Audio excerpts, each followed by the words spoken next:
పెళ్లి ఫిక్స్ అయిందా? తెలుగు మ్యాట్రిమోనీకి థ్యాంక్స్ చెప్పాలి. పెళ్ళంటేనే తెలుగు మ్యాట్రిమోనీనే. 26 సంవత్సరాల నమ్మకం, లక్షలాది సంతోషకరమైన వివాహాలు. తెలుగు మ్యాట్రిమోనీని డౌన్లోడ్ చేయండి. ఇళయరాజా జోలికొస్తే సిచ్యువేషన్ ఎలా ఉంటుందో ప్రత్యేకంగా చెప్పనక్కర్లేదు.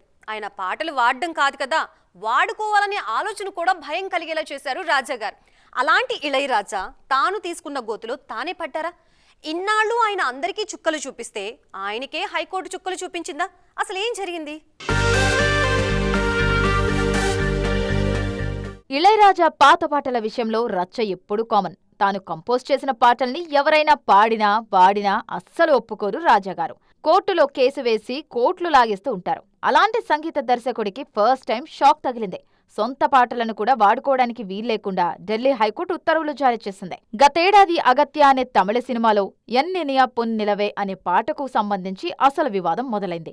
ఒరిజినల్ గా ఇళయరాజా స్వరాలు సమకూర్చిన ఈ ట్యూన్ని అగత్య సినిమా కోసం ఇళయరాజా తనయుడు యువన్ శంకర్ రాజా రీక్రియేట్ చేశారు.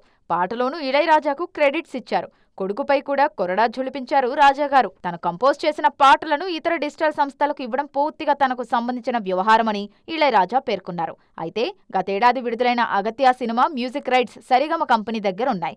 ఈ పాట ఒరిజినల్ ట్యూన్ ఉన్న 3 పని సినిమా హక్కులు కూడా సరిగమ దగ్గరే ఉన్నాయి.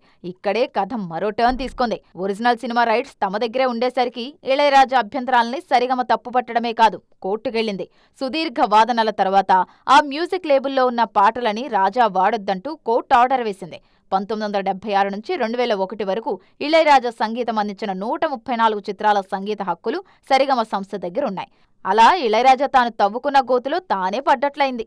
పెళ్లి ఫిక్స్ అయిందా? తెలుగు మ్యాట్రిమోనీకి థ్యాంక్స్ చెప్పాలి. పెళ్ళంటేనే తెలుగు మ్యాట్రిమోనీనే. 26 సంవత్సరాల నమ్మకం, లక్షలాది సంతోషకరమైన వివాహాలు. తెలుగు మ్యాట్రిమోనీని డౌన్లోడ్ చేయండి.